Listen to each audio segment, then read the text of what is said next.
Hello everyone, welcome to Cashcroft TV. My name is Kalen Ashcroft. Thank you very much for watching and or listening to this episode of Ages of Empires, where we will be going through all the major world empires throughout history. In this episode, we will be covering the Ottoman Empire and the Mughal Empire, two very, very large and very, very unique empires. Also, we're starting to get quite modern or current in time in terms of history.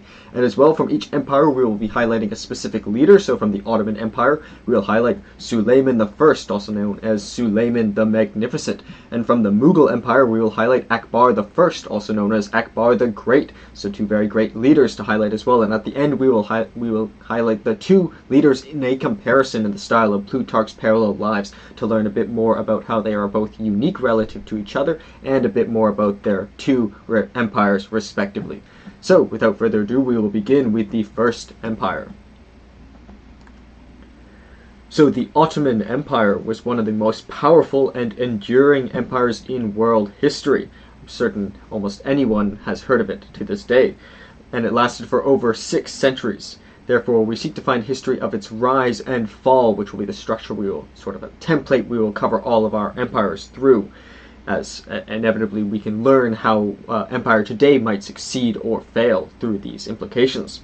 So for some background information, the Ottoman Empire, historically and colloquially known as the Turkish Empire, so it was often is and was referred to as the Turkish Empire, and it was an imperial realm that spanned much of Southeast Europe, West Asia, and North Africa from the 14th to the 20th centuries. It also controlled parts of southeastern Central Europe between the 16th and early 18th century, so a very, very wide geographical net. As for its origins and rise, from the period of 1299 to 1453, starting with its foundations and early expansion. So the empire emerged from a beylik, or a principality, founded in northwestern Anatolia in 1299 CE Common Era by the Turkoman tribal leader Osman I. So it was founded by Osman I in 1290, or approximately, circa is the term, who was a leader of the Turkish tribes in Anatolia. The name Ottoman itself is derived from Osman's name, so Ottoman, Osman, name in Arabic, which would be Uthman as well. Osman I and his descendants rapidly expanded their territory by waging military campaigns against the Byzantine Empire, also known as the Eastern Roman Empire, which we've highlighted in a specific episode, and other neighboring states. As for key developments during this rise period, starting with Osman I, from his reign from 1299 to 1326, so Osman I began the initial expansion by capturing significant Byzantine towns. So he not only formed the empire, but also started expanding it into Byzantine territories. As for Orhan, who is the leader who reigned from 1326 to 1362, Orhan, his son, Orhan, not Orhan, no P there, his son continued the conquest and established the first Ottoman capital in Bursa. So the first capital was done by Osman I's son, Orhan.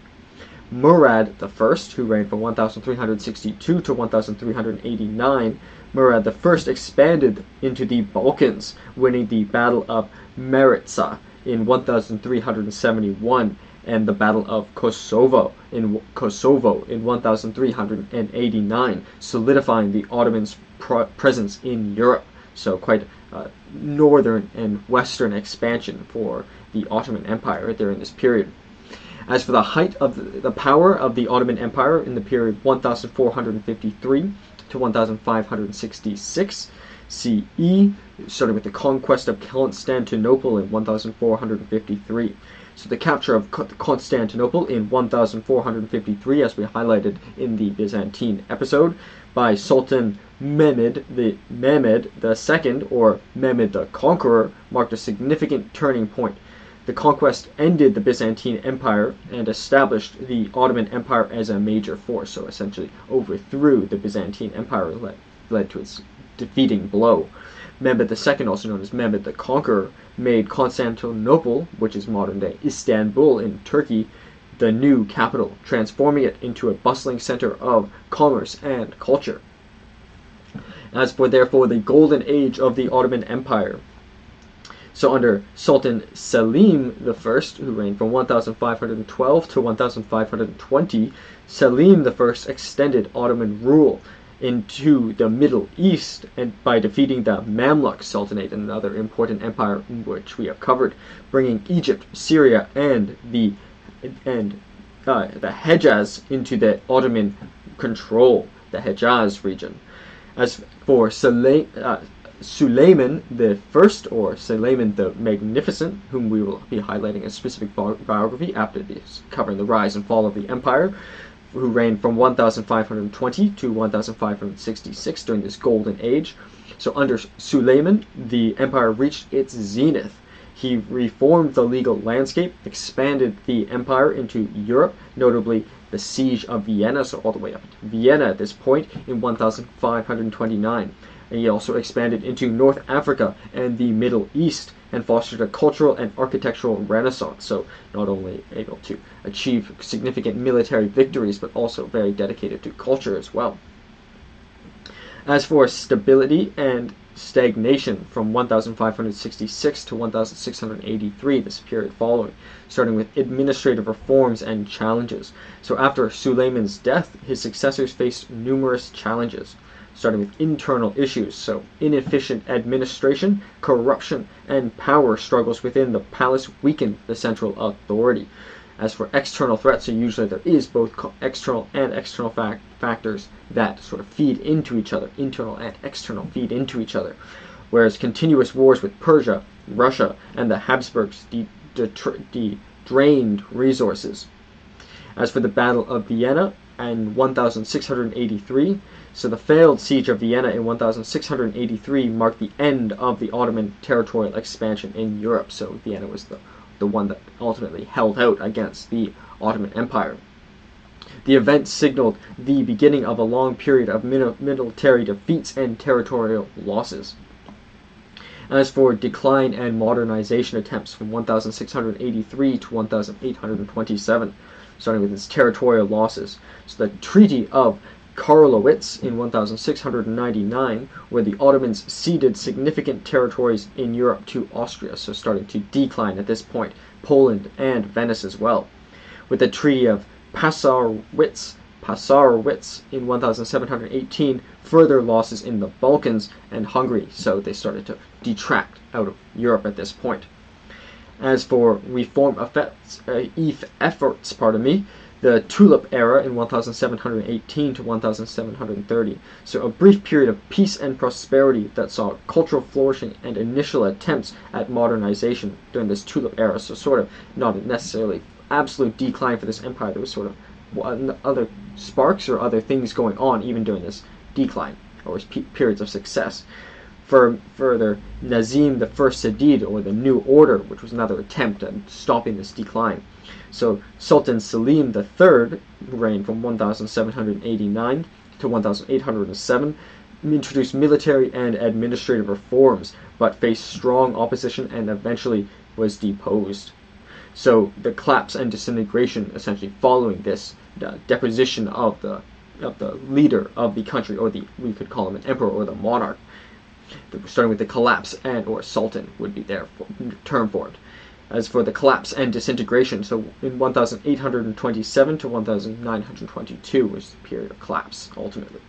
So in the 19th century reforms and nationalist movements, known as the Tanzimat reforms in 1839 to 1876, saw a series of governmental reforms aimed at modernizing the empire and curbing nationalist movements within its territories. Furthermore, there was the Young Turk revolutions in 1908, which led to a constitutional government and further modernized efforts, but also increased tensions. So perhaps not necessarily losing, well, there were of course external effects too, but also this movement towards democratization in a sense, away from sort of an empire and to a constitutional government. So some of this internal factors also feeding into it. As for World War I and the final years of the Ottoman Empire, but a very, very long history as we've covered so far. So World War I, as many know, what existed from 1914 to 1918. The Ottoman Empire sided with the Central Powers, and the war exacerbated internal strife and economic difficulties. And therefore ultimately on the losing side of the war. As for the Arab Revolt in 1916 to 1918, so the Arab nationalist movement supported by the Allies, so the Allies were the opposing side, so the Arab movements were supported by the Allies, and they further weakened Ottoman control in the Middle East. As for dissolution, starting with the Armistice of Mudros in 1918, or Mudros, pardon me, and marked the defeat and occupation of the Ottoman Empire by the Allied forces, so being on the losing side. They were ultimately invaded by the Allies, who won both the First and, as we shall see soon, the Second World War as well. As for the Treaty of Sèvres in Sèvres in 1920, it dismantled the empire, but it was resisted by Turkish nationalists. So the empire was ultimately, however, in large part dismantled, but to some extent still has this thriving part, but we might not consider it necessarily an empire at this point after it's been invaded. As for the Turkish War of Independence from 1919 to 1923, or 1919 to 1923, as people normally say, I'm speaking strangely, pardon me, led by Mustafa in the Kermel Atatürk, which culminated in the abolition of the Sultanate in November 1st, 1922. So ultimately, this Kemal Atatürk in November 1st, 1922, ultimately led to the dissolution of the Sultanate. Pardon me for my pronunciation, trying to get phonetical, but trying to get it correctly, and probably missing on both fronts, but I'm endeavoring to do my best here. Ultimately the establishment of the Republic of Turkey was formed in October 29th of 1923. So moving from the Ottoman Empire to the Republic of Turkey, which is distinctly a different country now, and we're only covering empires that have ended. So that brings us to the modern period. So thus, the Ottoman Empire, which began as a small principality in Anatolia by Osman I, evolved into a vast and diverse empire influencing Europe, Asia, and Africa. Unlikely Osman I would have even predicted how grand it would become, or at least large. Its rise was marked by military prowess, strategic conquests, and cultural achievements. However, internal strife, administrative inefficiencies, and external pressures eventually led to its decline and dissolution, and as well perhaps siding on the Central Power side on the Second World War also led to a decisive blow, but perhaps the overextension into Vienna as well, giving as the first point of decline, giving rise to the modern nation-state of Turkey and several other countries in the Balkans and the Middle East. So although Turkey is the successor state of all the regions it's covered, there are many, many other countries and states, as we shall see, that it covered. So as for a specific biography of a very important ruler, Suleiman the Magnificent, or Suleiman I. So Suleiman I, also known as Suleiman the Magnificent, or Kanuni, or meaning the lawgiver, was the 10th and longest reigning sultan of the Ottoman Empire, reigning from 1520 until his death in 1566. So all else being equal, he reigned for the longest, so at least he had the most time to have an impact. But as we shall see, there are other reasons to signify why he might be the one worthy of being covered, but there are many great leaders under the Ottoman Empire, and it was very difficult to choose one. But perhaps Suleiman the Magnificent epitomized the peak or the zenith of the empire, so therefore maybe it manifests some of its earlier spirit, and perhaps manifests some of the reasons for its ultimate decline, which necessarily follows the zenith. So he is widely regarded as the most important ruler of the Ottoman Empire due to his extensive military conquests, significant legal and administrative reforms, and contributions to the cultural and architectural heritage of the empire. So Suleiman I was born on the 6th of November 1494, makes him a Scorpio. He died on the 6th of September 1566. He's commonly known as Suleiman the Magnificent in Western Europe and Suleiman the Lawgiver in his Ottoman realm. And in his Ottoman realm, he was the longest reigning sultan of the Ottoman Empire from 1520 until his death in 1566, as mentioned. Under his administration, the Ottoman Empire ruled at least 25 million people, so one of the largest states we've covered so far. Although some states, this Ottoman Empire technically is not in the top 10 largest empires of all time. In terms of population, it's larger than many of those within the top 10, just because of technological changes over time. As for his early life, Suleiman was born on the 6th of November in 1494 in Trabzon, a city on the black coast of modern-day Turkey. He was the only surviving son of Sultan Selim I and Hafsa Sultan. So the only son of the Sultan, so it was likely that he would become Sultan himself. At the age of 7, Suleiman was sent to study science, history, literature, theology, and military tactics in the imperial school of Topkapi Palace in Constantinople, modern-day Turkey, or modern-day Istanbul in Turkey. So that he gave likely the best education one could get, because he's expected likely to become the sultan in this hereditary monarchy. He also developed a close friendship with Pagali Ibrahim Pasha, who was a Greek slave who would later become his grand vizier. So meets a young childhood friend who ultimately becomes his most important advisor, which is, I think, quite a humble thing. As for his ascension to the throne, Suleiman ascended to the throne in September 1520 after the death of his father Selim I, so there was no period in which he held the throne while his father had it, which is often considered a good transition period, at least according to Gibbon in the Decline and Fall of the Roman Empire. But this was a sort of sudden, well, not necessarily sudden. They knew likely his father was going to die, but the exact date of death is often not quite certain. And as well, there's not necessarily a transition period. But that being said, unlike other emperors necessarily, all his life he knew he would be emperor, so there was he was perhaps being prepared nonetheless, and it wasn't quite a surprise in this case. So his reign began with a series of major military campaigns as he sought to expand the empire and consolidate his power, or its power. As for military campaigns and expansion, so Suleiman's reign, it marked a significant period of significant territorial expansion, which extended the Ottoman Empire's reach into Europe, the Middle East, and North Africa. Some key military achievements include the conquest of Belgrade in 1521, where Suleiman captured Belgrade, a strategic fortress in the Danube River, which opened the way for further expansion into Europe. So a key significant achievement in his life, 1521.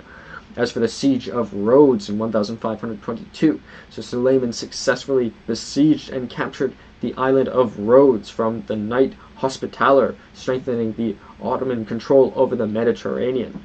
As for the Battle of Mohacs in 1526, where the Ottomans defeated the Kingdom of Hungary, leading to the incorporation of much of Hungary into the Ottoman Empire, so very, very significant period of growth for the empires. Hungary is quite a large country. As for the First Siege of Vienna in 1529, which ultimately perhaps was Vienna was the city that ultimately held out against them, and probably the pinnacle of its sort of turning point in its history. So the First Siege of Vienna in 1529. So although unsuccessful, the siege demonstrated the extent of Ottoman power and their threat to Europe. And so it's a very far region into Europe they had reached. As for campaigns in the Middle East and North Africa, so Suleiman extended the Ottoman rule into Iraq, annexing Baghdad in 1534, so turning the other direction now here, and establishing control over the Barbary states of North Africa, so also going into Africa as well. As for his legal and administrative reforms, also giving him the term Suleiman the Lawgiver, so Suleiman is known as Kununi, which means the lawgiver, due to his extensive legal reforms. He sought to harmonize the diverse legal systems of the empire and codified laws to ensure justice and order. His legal reforms included the Kanun, where Suleiman compiled existing laws into a single code, so similar to a Justinian, which was done in the Byzantine Empire, but had also been done previously, for example, the Code of Hammurabi. And this was known as the Kanun, which addressed both civil and criminal matters and served as a supplement to Islamic Sharia law. So, for example, Alexis de Tocqueville notes how the German civil code, which we shall see, does come later, but nonetheless it was mastered the civil but not the political. And that was also said, for example, the French Constitution before, of course, the Revolution. But nonetheless, here is both a political, or both a criminal, and a civil code. So both interactions between person and the state, and between persons. As for tax reforms, he reformed the tax system to make it more equitable and efficient, reducing the burden of peasants and improving revenue collection, so a sort of wealth distribution. But also, to have tax, it implies there must be some private enterprise to tax in the first place. As for administrative reorganization, Suleiman reorganized the provincial administration, improving governance and reducing corruption. So by having these bureaucrats, or these satraps, they're not called that in this empire, but these governors essentially, to extend the bureaucracy as a sign of centralization common throughout history. As for cultural and architectural achievements, Suleiman's reign is often regarded as the pinnacle of the Ottoman Empire's cultural and architectural achievements. He was a patron of the arts and encouraged the flourishing of literature, music, and visual arts. His notable contributions include architecture, where Suleiman commissioned for construction of many iconic buildings, most notably the Süleymaniye Mosque in Istanbul, a city I'd very much like to visit. Designed by, and a country, Turkey, broadly, I'd like to visit very much so, designed by a famous architect, Mimar Sinan. The mosque complex included schools, a hospital, a library, and a bathhouse, so very significant in terms of architecture. Many great leaders have been great in terms of military conquest, but not all of them have been great in military conquest and in terms of architecture, which certainly, at least for these examples, have stood the test of times thus far. As for arts and literature, whereas his territorial expansions haven't necessarily, not all of them at least. As for his arts and literature, his court became the center for poets, scholars, and artists. Suleiman himself was an accomplished poet and writer under the name Muhibi, so had a pen name himself. As for his urban development, under Suleiman's rule, Istanbul and other major cities experienced significant urban development with the construction of bridges, aqueducts, and public buildings. So, once again, architecture, but not necessarily here, even on public architecture and public works. So, but also a writer, humble, using a pen name. As for personal life and legacy, Suleiman's personal life was marked by his relationship with Hürrem Sultan, also known as Roxalina, a concubine of Ukraine origin, who became his legal wife and wielded considerable influence in the court. So she was actually captured from Poland by the Turks, in fact, and it was, the Tartars, and ultimately brought into the Ottoman Empire, and ultimately started as a concubine, became his wife. So in fact, some consider it even quite a romantic story, perhaps. Or maybe he mistreated her. It's hard to say, but at least he gave her power, and at least she was his favorite. They had several children, including Selim II, who succeeded Suleiman after his death, so ultimately bringing his successor as well. Ultimately, however, Suleiman I died on September 6, 1566, during the siege of Szigetvar in Hungary. Pardon me for my pronunciation. Szigetvar in Hungary. His death marked the end of an era of expansion and consolidation for the Ottoman Empire. Therefore, Suleiman's legacy endures through his military conquests, legal reforms, and cultural contributions, which led to a lasting impact on the empire and the regions it ruled. So thus, Suleiman the Magnificent was a transformative ruler whose reign significantly shaped the history of the Ottoman Empire, really sort of its zenith, or in terms of architecture and territorial extension. or expansion. His military successes expanded the territory to its zenith. His legal reforms brought stability and justice, consolidating the legal system and perhaps making it in some ways centralized or authoritarian by making the laws essentially stricter by being written, perhaps. And his patronage of the arts and architecture left and still leave an enduring cultural legacy. Suleiman's multifaceted achievements make him perhaps the most important and celebrated sultan in Ottoman history. So that is, in my opinion, the fascinating Suleiman the Magnificent and the Ottoman Empire. So let's discuss the content of the slide. So the title we have is Suleiman the Magnificent and the Ottoman Empire. It's also known as the Turkish Empire. It was an imperial realm that spanned much of Southeast Europe, West Asia, and North Africa from the 14th to the 20th centuries. So the significant leader was Suleiman I. The empire was the Ottoman Empire. The period was from circa 1299, from the founding of Osman I to 1922 CE, it covered the late medieval, the early modern, and the late modern periods, so covering 3 entire periods, or at least extending across 3 entire periods. Modern locations include Turkey, Greece, Bulgaria, Syria, Egypt, Iraq, Saudi Arabia, Lebanon, Palestine, Israel, Algeria, including Jerusalem itself, Tunisia, Jordan for a period, Yemen, Sudan, Serbia, Bosnia and Herzegovina, Romania, Hungary, Croatia, Montenegro, Albania, Kosovo, North Macedonia, and Georgia. Million square kilometers would be 5.2. The equivalent in square miles would be 2.01. Very, very large. Our average of only the largest empires throughout history is 1.14. So significantly larger, over 4 times the size. Percent of the world would be 3.86, excluding Antarctica. This and their very densely populated regions at this period. Capital would be Sogut from 1299 to 1331, Nicaea from 1331 to 1335, Bursa from 1335 to 1363, Adrianople from 1363 to 1453, and Constantinople, or modern-day Istanbul, from 1453 until the end of the Ottoman Empire in 1922 CE. The government was an absolute monarchy from the periods of 1299, there's a 9 missing there, pardon me, to 1876, and as well 1878 to 1908, and as well from 1920 to 1922, in a period where they tried to establish the monarchy again. As for the unitary parliamentary constitutional monarchy from 1876 to 1878, that period in between being a monarchy, and as well from 1908 to 1920. And it was a triumvirate dictatorship during the First World War from 1913 to 1918. The official language was Ottoman Turkish.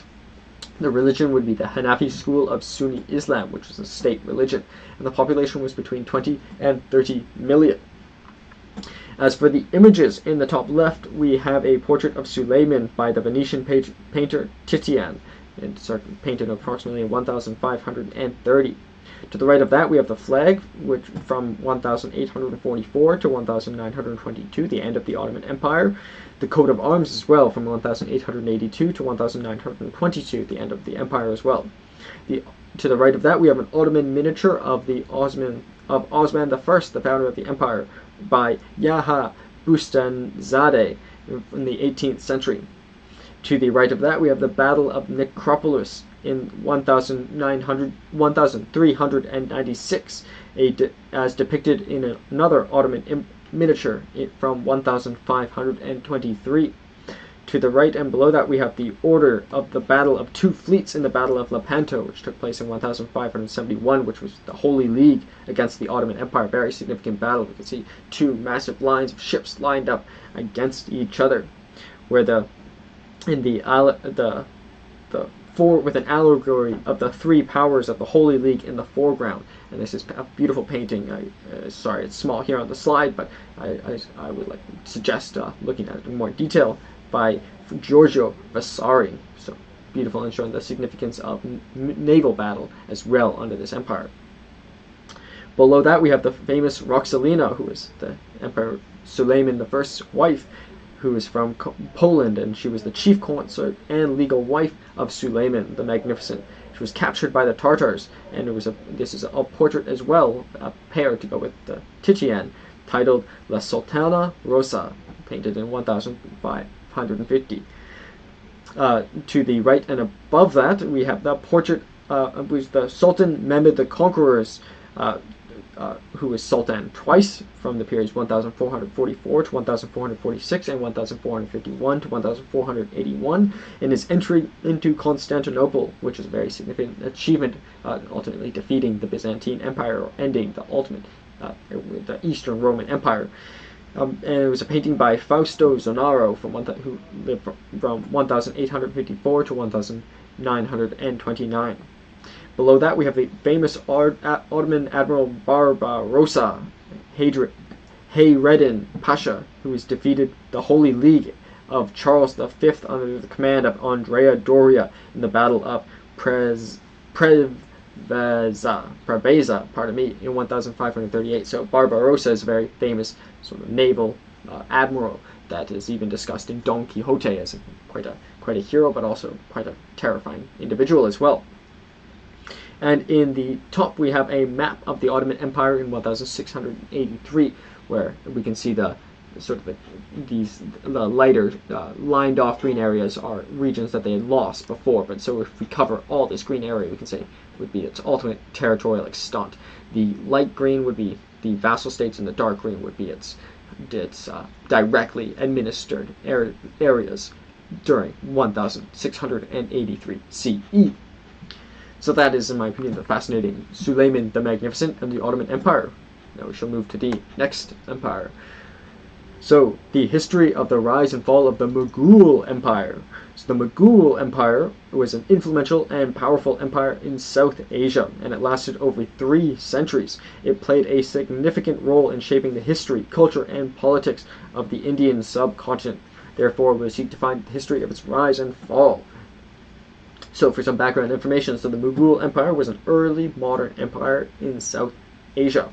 At its peak, the empire stretched from the outer fringes of the Indus River basin. We had covered the Indus Valley civilizations, were some of the first civilizations we've covered in this whole series, and some of the first civilizations recorded in northern Afghanistan in the northwest, and Kashmir in the north, to the highlands of present-day Assam in Bangladesh to the east, and to the uplands of the Deccan Plateau in South India, so covering a massive geographical extent over a very, very densely populated region by this time, and regions that had civilizations for a very, very long time, dating back to the Indus Valley civilizations, which were among the first civilizations or empires we covered, among Sumer, for example.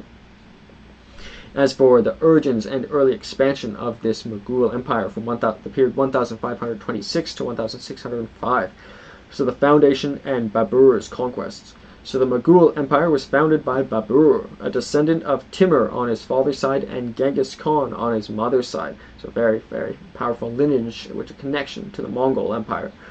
As for Babur's conquest in northern India, began at the early 16th century. The first battle of Panipat took place in 1526, where Babur defeated Ibrahim Lodi, the Sultan of Delhi, establishing the Mughal Empire in India. We've covered the Sultanate of Delhi, a very important empire as well. This battle marked the end of the Delhi Sultanate and the beginning of the Mughal rule.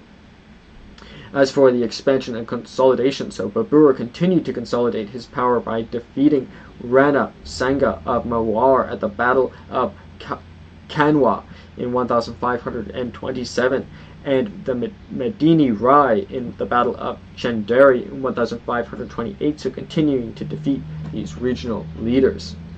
So Hayman's challenge and re-establishment. So Babur's son, known as Humayun, faced significant challenges during his reign. As for his defeats in exile, Humayun was defeated by Sher Shah Suri, an Afghan chieftain, and was forced into exile in Persia in 1540. So the leader of this empire, or forced. So Haimyun was defeated by Shah Suri, an Afghan chieftain, and was forced into exile into Persia into 1540. So the leader himself was exiled, as we saw, for example, in the Roman Empire, has happened over time. As for his return to power, however, with Persian support, Humayun regained control of Delhi in 1555, re-establishing the Mughal Empire shortly before his death in 1556, so he continued it within his own lifetime with Persian support. So as for the height of power and cultural flourishing of this Mughal Empire from the periods 1556 to 1707, starting with Akbar the Great, whom we will highlight in a specific biography, who reigned from 1556 to 1605. So Akbar, Humayun's son, ascended to the throne at the age of 13, so very young, and is considered one of the greatest Mughal emperors. As for his military conquests, Akbar expanded the empire through a series of military campaigns, incorporating much of northern and central India. As for his administrative reforms, he implemented a centralized administrative system and reformed tax policies, introducing the Mansadari system, so incorporating tax, which is a way of redistribution, but also strengthening the central bureaucracy, but also implying some sort of private enterprise to be taxed in the first place. As for religious tolerance under Akbar, so Akbar promoted a policy of religious tolerance, abolishing the jizya tax on non-Muslims and engaging in dialogues with leaders of various faiths. So removing this tax on non-Muslims is quite a tolerant thing to do. As for Jahangir and Shah Jahan, but perhaps maybe it might have been through necessity, maybe the non-Muslims were too large of a portion of the population, and therefore if they didn't do that, they might have rebelled. But it's considered that it was through his own volition and through his own goodness. So as for 1605 to 1658 under Jahangir and Shah Jahan. So Jahangir, who reigned from 1605 to 1627, was Akbar's son. So Akbar's son Jahangir continued his policies of tolerance and patronage of the arts. His reign saw the empire stabilize and flourish culturally. As for Shah Jahan, who reigned from 1628 to 1658, 628 to 1658, so known for his architectural achievements, Shah Jahan's reign marked the peak of the Mughal architecture, with the construction of the great Taj Mahal, one of the greatest sites of all time. So during this Mughal Empire under Shah Jahan, the Red Fort and the Jama Masjid, three very, very great sites. I've been to India, but not these sites, unfortunately. As for Aurangzeb's expansion and policies from 1658 to 1707. So Aurangzeb, Shah Jahan's son, expanded the empire to its greatest territorial extent, but his reign also sowed the seeds for its decline. So as for military expansion, so Aurangzeb conducted extensive military campaigns into the Deccan and southern India, annexing large territories. So some empires that we've also covered previously, this is continuous efforts to move into southern India, but varied with almost great difficulty. As for his religious policies, in contrast to his predecessors, Aurangzeb imposed strict Islamic laws, so perhaps turning back from Akbar the Great's efforts, and reintroduced the jizya tax, which alienated non-Muslim subjects, so reinstituting this lack of tolerance.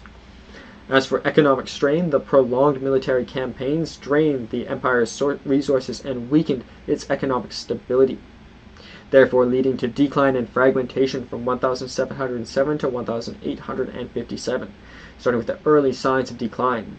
So Aurangzeb's death in 1707 marked the beginning of the decline, with succession struggles. So the empire faced a series of succession struggles and internal conflicts, weakening the central authority. As for provincial independence that followed, so regional governors and local chieftains began asserting their independence, and leading to the fragmentation of the empire. So perhaps these governors that were important in its rise ultimately were one of the reasons for its decline as well.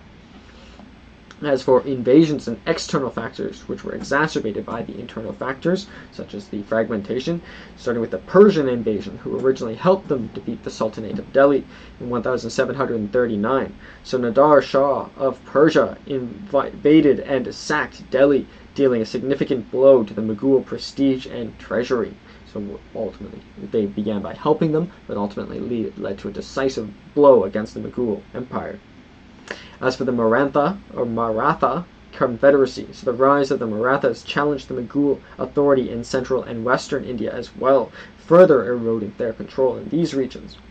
As for the British East India Company, and the end of the empire. So with British expansion, the British East India Company gradually expanded its control over India through military and diplomatic means. So the British Empire essentially is one of the successor states of the Mughal Empire. And therefore the Battle of Plassey in 1757. So the British victory at the Battle of Plassey marked the beginning of the British dominance in the Bengal region and laid the foundation for their expansion into India. As for the Battle of Buxar in 1764, so the battle consolidated the British power in northern India, further diminishing the Mughal authority. As for the final dissolution with the mutiny in 1857, also known as the Indian Rebellion in 1857. The widespread revolt against the British rule was partly inspired by lingering loyalty to the Mughal dynasty. However, it was ultimately suppressed by the British, so they had this sort of last attempt at sort of rebelling against the British control in favor of the Mughal dynasty, but ultimately the British suppressed it, therefore leading to the abolition of the Mughal Empire in 1858. So following the rebellion, the British deposed the last Mughal Empire, Bahadur Shah II, and exiled him to Rangoon, Burma. This marked the official end of the Mughal Empire and the beginning of the direct British rule under the British Crown, an important empire who will soon be covered. So the Mughal Empire, which began with Babur's conquest in 1526, reached its zenith under Akbar, Jahangir, and Shah Jahan, creating sites such as the Taj Mahal, characterized by military expansion, administrative innovation, and cultural patronage. However, under Aurangzeb, the empire's rigid policies and exhaustive military campaigns strained its resources and alienated its subjects. Perhaps the attacks on non-Muslims, for example, and lack of tolerance that Akbar the Great endeavored to eradicate from the empire was ultimately returned as well. The final blow came with the rise of the British Empire, a British colonial empire, culminating in the abolition of the Mughal dynasty after the 1857 revolt. So after the revolt, they were ultimately, the dynastic leader was deposed and exiled. Despite its fall, the Mughal Empire left a lasting legacy on the Indian subcontinent, and in terms of architecture, cultural, and administrative practices to this day, and perhaps one of the most visited sites of all time, the Taj Mahal, amongst many other great sites within India, came from this period. So very, very significant influence even till this day, and important interactions with Persia, for example, of its founding and ultimate defeat as well, or one of its significant defeats in Delhi. So as for a specific leader, Akbar the Great, one of the more tolerant leaders we have covered. So Akbar the Great, also known as Jalal-ud-Din Muhammad Akbar. Jalal-ud-Din Muhammad Akbar was the third Mughal emperor, ruling from 1556 to 1605. He is widely considered the most important and influential ruler of the Mughal Empire due to his military conquests, administrative innovation, and policies and religious tolerance, which contributed to the consolidation and expansion of the empire. So Abul Fath Jalaluddin Muhammad Akbar was born on the 15th of October. I believe that makes him a Libra, 1542, and died on the 27th of October, 1605, so shortly after his birthday. Popularly known as Akbar the Great, many have held this title, the Great, within their own empires, and also as Akbar the First. And he was the third Mughal emperor, who reigned from 1556 to 1605. Akbar succeeded his father, Humayun, under a regent, Bayram Khan, when he was only 13 years old, who helped the young emperor expand and consolidate Mughal dominions on the Indian subcontinent. He is considered one of the greatest emperors of India and Indian history. So, as for the early life of Akbar the Great, so Akbar was born on October 15th, 1542, in Umarkot, which is in present-day Pakistan. He was the son of Humayun, the second Mughal emperor, and Hamida Banu Begum, was his mother. During his early years, Akbar faced instability as his father struggled to regain control of the Mughal territories after being ousted by Sher Shah Suri. Humayun, however, reclaimed the throne in 1555, but died shortly after, leaving his son, the young Akbar, to succeed him at only the age of 13. So his father just reclaimed the empire, but nonetheless his son, only 13 years old, was able to bring it to success. But however, he had his own start with accession and early challenges. So upon Humayun's death, Akbar ascended to the throne under the regency of Bayram Khan, a loyal and capable general who played a crucial role in consolidating Mughal power. As for the Second Battle of Panipat in 1556, so one of Akbar's first significant military challenges was the Battle of Panipat against Hemu, a Hindu king who had seized Delhi. Akbar forces under Bayram Khan's leadership defeated Hemu, securing Mughal territory in northern India. So his top advisor, general, is very much helpful in his early years, leading to victories that ultimately led to his further victories as well. As for his regency period, during his regency, Bayram Khan effectively managed the empire. So while he was still young, this Bayram Khan managed much of the empire. So some of the successes under Akbar the Great could be attributed to this individual, allowing Akbar to focus on learning the art of governance and military strategy, but also making him perhaps maybe a temperate person. As for consolidation of power, after dismissing Bayram Khan in 1560, Akbar assumed full control of the empire. So he did come of age and did come of time and did come to readiness on his own volition to rule the empire. He began a series of military campaigns to expand and consolidate Mughal territory. As for the Rajput campaigns, Akbar pursued alliances and military campaigns against the Rajput kingdoms.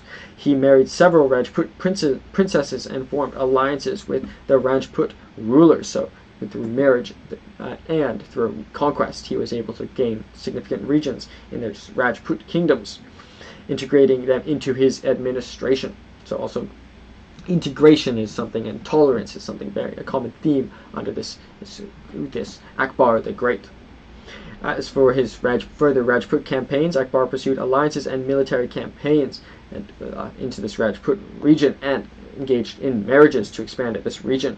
And as for the conquest of Gujarat in 1572, so Akbar's successful campaign in Gujarat opened up an important trade routes and increased the empire's wealth. So important successes in 1572 in the Gujarat region. As for the annexation of Bengal in 1576, so the conquest of Bengal further expanded the Mughal Empire and consolidated its control over northern India. As for some of his administrative reforms, so multifaceted, not just a significant conqueror and one who married many princesses, Akbar implemented a series of administrative reforms to centralize and strengthen the empire's governance, starting with the Mansadari system. So Akbar introduced the Mansadari system, a hierarchical dominance or hierarchical administrative framework that classified officials and military commanders, commanders based on rank. So a hierarchical system, based on rank, or a mansab. This system ensured loyalty and efficiency within the administration. So sort of even like a like Robert E. Moses and the power broker, for example. A hierarchical bureaucracy is perhaps maybe more centralized. As for a revenue system, Akbar reformed the revenue system, implementing the Dasala system developed by his finance minister, Raja Todor Mal. This system standardized the revenue collection based on the land productivity and crop patterns. So as we see, the population is now very large at this period, so crop productivity had improved significantly and was even here measurable and implemented into the tax system, so quite a significant amount of sophistication. As for further centralization of power, so Akbar established a centralized administrative structure with a bureaucratic system that was efficient and responsive to the needs of the empire. As for religious tolerance and social reforms, as alluded to, so one of Akbar's most notable contributions was his policy of religious tolerance and efforts to foster a pluralistic society. So very quite unique in this regards, but maybe through necessity, maybe it was the only way of holding together this region that had been even his father had difficulties holding. Akbar abolished the jizya system, a tax on non-Muslims, promoting religious harmony and integrating diverse communities into the empire. As for the Ibadat Khana, so Akbar established the Ibadat Khana, or a house of worship, in Fatehpur Sikri, where he hosted discussions with scholars and religious leaders from various faiths. So quite humble for him to not only be able to conquer and marry so many princesses, but he would sit in this and create even a discussion forum where he would discuss with scholars and religious leaders from not only his faith, but various faiths, including Hinduism, Jainism, Christianity, and Islam. So as for the Dini Ilahi, so Akbar proposed a syncretic religion called Dini Ilahi, or religion of God, which sought to combine elements of various faiths to promote unity and tolerance, so creating perhaps his own religion. There's a quote of it from Rousseau: "First among individuals to be admired are those of religions, so and next are leaders of countries." So perhaps he's cusping on one of the greatest individuals of all time if he had been more successful in creating a religion, according to Jean-Jacques Rousseau. But it was not ultimately successful as a independent religion. Although it did not gain many followers, it reflected Akbar's commitment to religious inclusivity. So even by creating his own religion, he wanted to incorporate the other religion, and he made no efforts to suppress the other religion by promoting his own. As for cultural and architectural contributions, so Akbar's reign saw a flourishing of culture, arts, and architecture. As for his patronage of the arts, Akbar was a patron of the arts and supported literature, music, and painting. His court became a cultural hub, attracting artists, poets, and scholars from across the region, so a place of centralization in terms of arts. As for his architectural achievements, Akbar commissioned the construction of several architectural masterpieces, including the city of Fatehpur Sikri and the Agra Fort and the Buland Darwaza. These structures blended Persian, Indian, and Islamic architectural styles, so both being religiously tolerant, but also sort of tolerant in terms of architectural styles as well. So very, very unique individual in this sense. As for his personal life, so Akbar's personal life was marked by numerous marriages, primarily for political alliances. His principal consort was Mariamuz Zamani, a Rajput princess, so that was maybe where he married most princesses as well. Akbar had several children, including his successor, Jahangir. Akbar was known for his intellect, curiosity, and open-mindedness, qualities that significantly influenced his governance and policies. The caveat is maybe he might have been too open in terms of marriages. Maybe it might have been better to stick to one marriage, but at least for extending his empire, by he married many princesses, at least did extend his empire. But perhaps it might not have been the most moral thing according to many, but nonetheless he was tolerant in terms of religions and art, and terms of arts as well. So, but that would be the caveat maybe. But it was also common for leaders or emperors of the Mughal Empire to take many wives as well. And there's no evidence that he necessarily mistreated them any more than any of his contemporaries.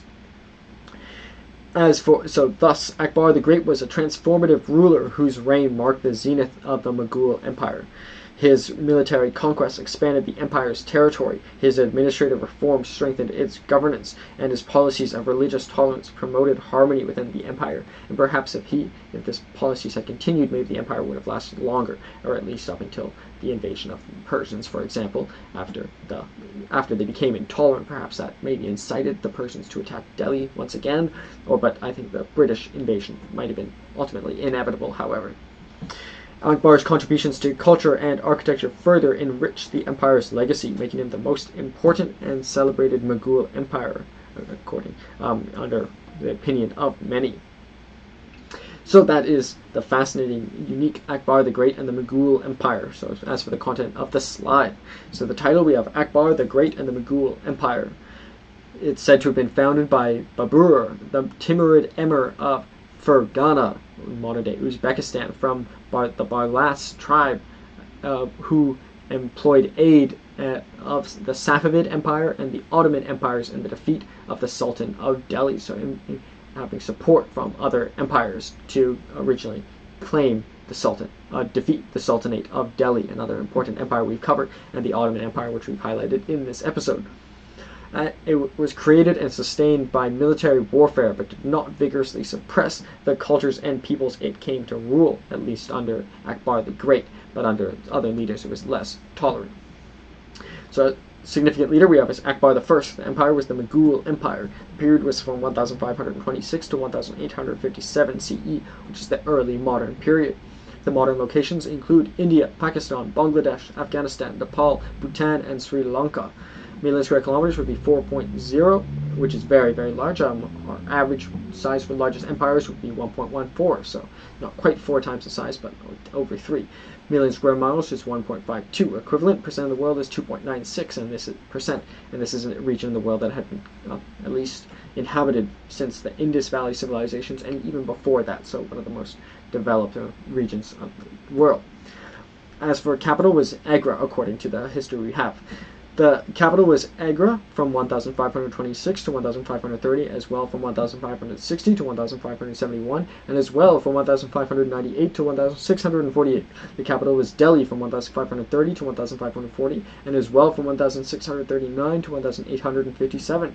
And it was the capital of Fatehpur Sikri from 1571 to 1585, as well Lahore from 1586 to 1598.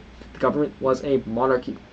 Common languages included Persian was the administrative and official language, whose support they needed in their official conquests, as well Urdu, Hindi, Arabic, Turkish, Bengali, Punjabi, Marathi, Gujarati, and others regional languages. The Indian subcontinent has many different languages. However, Persian was the administrative and official language, and there was different degrees of tolerance towards these religions. For example, under Akbar the Great, it was more tolerant. Religion was the Hanafi school of Islam, as well Hinduism, which is the same as the Ottoman Empire, which we previously covered. Hinduism, Dini Ilahi, which was attempted to be established by Akbar the Great in 1582 to 1605, but ultimately not too successful, and as well other religions in this region with varying degrees of tolerance under different emperors. The population was 100 to 200 million, so very, very massive, likely the largest empire we've covered so far. Still smaller than the population of this region of India today, but nonetheless very, very, very large, especially given the size of 4.0 million square kilometers. We've covered empires that have been much, much larger in terms of territory, but a fraction of the size in terms of population. But this is also due to technology, and also its region in the world may be more fertile to support larger populations. As for images, in the top left, we have an image of Akbar. We can't see it, but there's a lion and a calf as well, supposed to be in the images, 2 important images to manifest the sort of spirits that surround the king. By Govardhan, that was the artist, painted in circa 1630. To the right of that, we have coins under under the rule of Aurangzeb, one of the latter rulers of the Mughal Empire. To the right of that, we have a portrait of the Mughal rulers. So, but obviously they did not actually overlap like this, but it's a group picture of all the leaders. So one could zoom in. It's quite cool to look at. From Babur on the left to Aurangzeb on the right, with the Mughal ancestor Timur seated in the middle.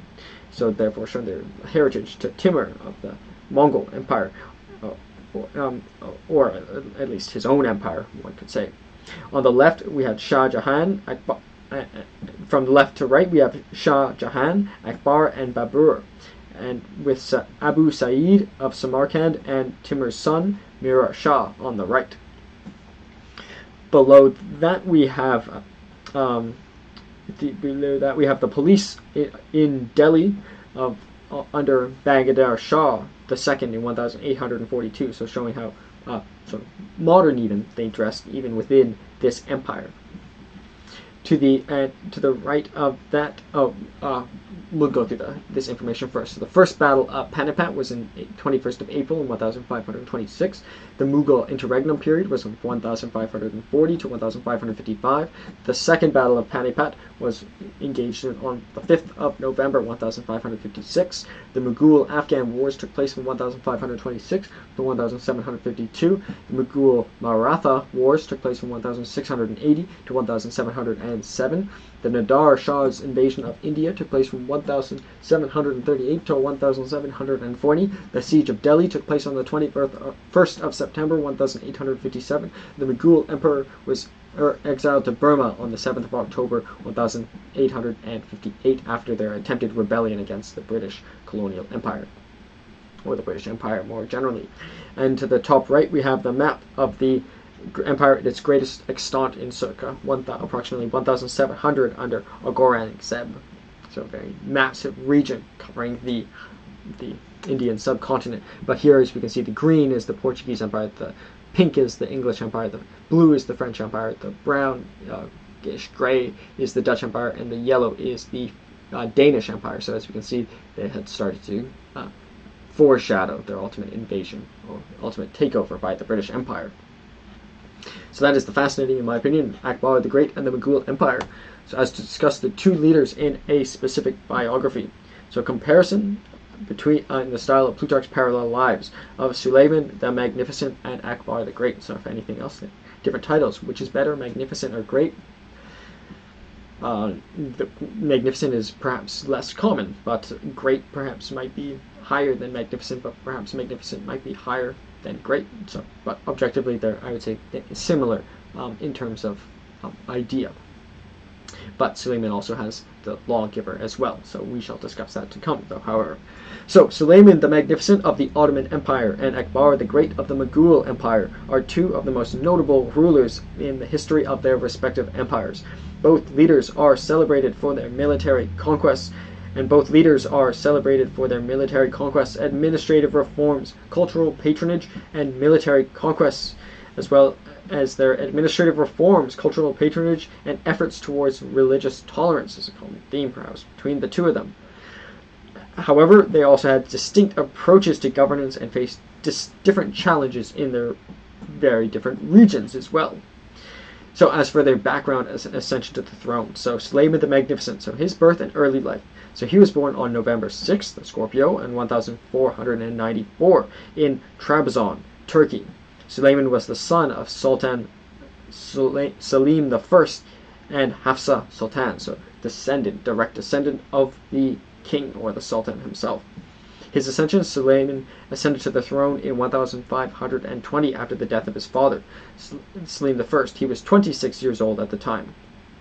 So, but he always likely thought he would become the king, but he was slightly older, 26, or at least older than Akbar I when he came to the throne. As for Akbar the Great, his birth and early life, he was born on October 15th, making him a Libra, 1542, in Umarkot, Sindh, which is in present-day Pakistan. Akbar was the son of Humayun and Hamida Banu Begum, so also son of the leader of the empire. As for his ascension, he became emperor in 1556 at only the age of 13. However, he didn't necessarily rule until he did come to age, but he was necessarily still the emperor since he was 13, so 13 years perhaps before Suleiman I, he officially got the full title. Following the death of his father Humayun, his early reign was under the regency, however, of Barim Khan, so nonetheless there was this regent, or individual, who controlled the empire while he was still slightly too young. As for their military conquests and expansions, so starting with Suleiman the Magnificent, as for his territorial expansion, Suleiman expanded the Ottoman Empire significantly, capturing Belgrade in 1521, Rhodes in 1522, and large parts of Hungary at the Battle of Mohacs in 1526. His campaigns extended the empire control into the Middle East and North Africa as well, reaching unsuccessfully, and even attempting to reach Vienna as well. As for his naval power, Suleiman also strengthened the Ottoman navy, establishing dominance in the Mediterranean Sea. As for his siege of Vienna, his attempt to capture the city of Vienna in 1529 marked the farthest conquest of the Ottoman territorial expansion in Europe. As for Akbar the Great, his territorial expansion, Akbar expanded the Mughal Empire through numerous military campaigns, consolidating control over northern and central India, so also expanding significantly. He conquered Gujarat in 1572, Bengal in 1576, and parts of Rajasthan, a region I've been fortunate to visit. But however, he also did so somewhat through alliances. For example, in Rajput, unlike Suleiman, Akbar used a combination of military force and diplomatic marriages to integrate Rajput kingdoms into his empire. So Suleiman I wasn't necessarily marrying to extend his territory as Akbar I did, and Akbar I therefore fostering alliances rather than outright conquest. As for administrative reforms, Suleiman the Magnificent, his legal reforms known as the Kanuni, or he therefore has a second title, the lawgiver. Suleiman codified the Ottoman laws into a single legal system, the Kanun it is called, so it's therefore making it quite a civil and political legal code, or civil and criminal legal code between the state and the individual and between individuals, which supplemented Islamic Sharia law. As for administrative structure, he reformed the administrative division of power, strengthening central authority and reducing corruption. As for Akbar the Great, he incorporated the Mansadari system. So Akbar introduced the Mansadari system, a hierarchical administrative framework that classified officials and military commanders based on rank and service. So different administrative forms, sort of a bureaucratic, hierarchization system. As for his revenue system, Akbar implemented the Dasala revenue system, standardizing tax collection based on land productivity and ensuring more equitable distribution of tax burdens, whereas Suleiman I got rid of the jizya tax. He got rid of the tax against non-Muslims, so he might have been in some ways decreasing the tax revenue, but he also he did do tax reform. He did also create taxes as well, but maybe his most significant effect on tax was the removal of tax for tolerance, whereas Akbar I included this new Dasala revenue system, therefore standardizing tax. Dasala, pardon me. As for centralization, he established the centralized bureaucratic system, making governance more efficient and responsive through this hierarchy system necessarily as well. As for religious policies and tolerance, so Suleiman the Magnificent, as he formed an Islamic state, Suleiman maintained the Ottoman Empire as a predominantly Islamic state, but relatively tolerant of other religions, but nonetheless it was an Islamic state. He protected Christian and Jewish communities, however, granting them autonomy under the millet system, so he's quite a tolerant individual, at least relative to other leaders within his own empire. As for patronage of the arts, Suleiman supported Islamic arts and culture, but his court also welcomed diverse cultural influences, so also culturally diverse as well. As for Akbar the Great, his religious tolerance, Akbar is renowned for his policy of religious tolerance as well. He abolished the jizya tax. So pardon me, Suleiman I it was Akbar the First who abolished the jizya tax on non-Muslims. So by reinventing the tax system, not much, pardon me, is said about Suleiman I's tax system. So pardon me, the jizya tax was removed by Akbar the First on non-Muslims and engaged in dialogues with leaders of various faiths in the Ibadat Khana, or the house of worship, so also bringing in these scholars of different regions. However, he created his own religion, the Dini Ilahi. Akbar attempted to create a syncretic religion, known as the Dini Ilahi. Akbar combining elements of various religions to promote unity. So on one hand, taking in different religions, but also creating his own religion is perhaps a different path than just pure tolerance, although it did not gain widespread acceptance. And as for integration of culture, Akbar's court became a melting pot for cultures, reflecting the efforts to integrate diverse traditions and promote inclusivity, perhaps in part by his many wives from a different region. As for cultural and architectural contributions, so Suleiman the Magnificent. As for his architectural achievements, Suleiman commissioned many iconic buildings, including the Süleymaniye Mosque in Istanbul, one of the great sites in Istanbul, which remains a masterpiece in the Ottoman architecture. As for his patronage of the arts, his reign saw a flourishing of the arts, which saw advancements in literature, poetry, and calligraphy. Suleiman himself was an accomplished poet himself, with even a pen name. As for Akbar the Great, his architectural achievements, Akbar commissioned the construction of significant architectural works such as the city of Fatehpur Sikri Agra Fort and the Buland Darwaza, which blended Persian, Indian, and Islamic styles, so very prolific as well in terms of architecture. As for his cultural patronage, Akbar's court was the center of cultural activity, attracting artists, musicians, poets, and scholars. He supported the development of the Mughal painting and literature as well, so very much both patrons of the arts, and therefore magnificent and great, not just in terms of military conquests. As for their personal characteristics and legacy, so Suleiman the Magnificent. His personal traits, Suleiman was known for his intellect, military prowess, and patronage of the arts. He was also a poet and patron of literature, whereas Akbar I may not have necessarily written as much himself, but he did do these discussions in the house of worship, so both of them very much were created art in their own rights themselves, perhaps. As for Akbar the Great, his personal traits, he was known for his curiosity, open-mindedness, and willingness to engage with the diverse cultures and religions. He was an innovative leader with a keen interest in the governance and cultural integration. As for their legacies, Suleiman was known for is often considered as the pinnacle of the Ottoman Empire's power and cultural achievements. His legal administrative reforms had a lasting impact on the empire and future history of the region as well. As for Akbar I, his reign laid the foundation for a prosperous, stable Mughal empire. His policies of religious tolerance, administrative reforms, and cultural patronage had a profound and lasting impact on society. So where Suleiman I was perhaps right at the pinnacle, Akbar I sort of things still did continue, and to some more success after him. But nonetheless, both of them were perhaps the most prolific or most successful relative to where they started of the emperors within their regions, perhaps only second to both their respective founders of their two empires. So thus, Suleiman the Magnificent and Akbar the Great were transformative rulers who significantly shaped the histories of the Ottoman and the Mughal empires respectively. Both expanded the empires through military conquest and implemented key administrative reforms. However, Akbar is particularly noted for his policies of religious tolerance and cultural integration, while Suleiman is renowned for his legal reforms and contributions to Islamic arts and architecture.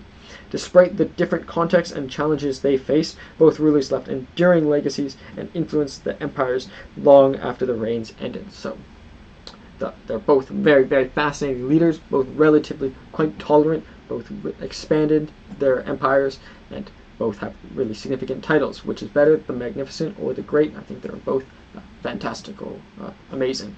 But Suleiman also has the additional title of the lawgiver. But Akbar I also tried to create a religion. He also got rid of the tax on non-Muslims, which is a quite specifically tolerant thing to do.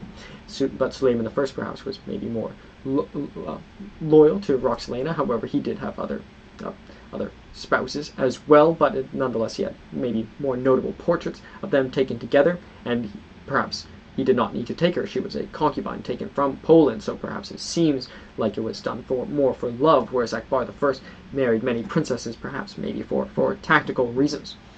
So that is Suleiman I, the Magnificent of the Ottoman Empire, and Akbar I, the Great of the Mughal Empire. So the Ottoman Empire and the Mughal Empire. I very much hope you enjoyed this episode of Cashcroft TV. My name is Kalen Ashcroft, and thank you very much for watching this episode of Ages of Empires, where we are going through all the major world empires throughout history. I'd be very grateful if you continue to support.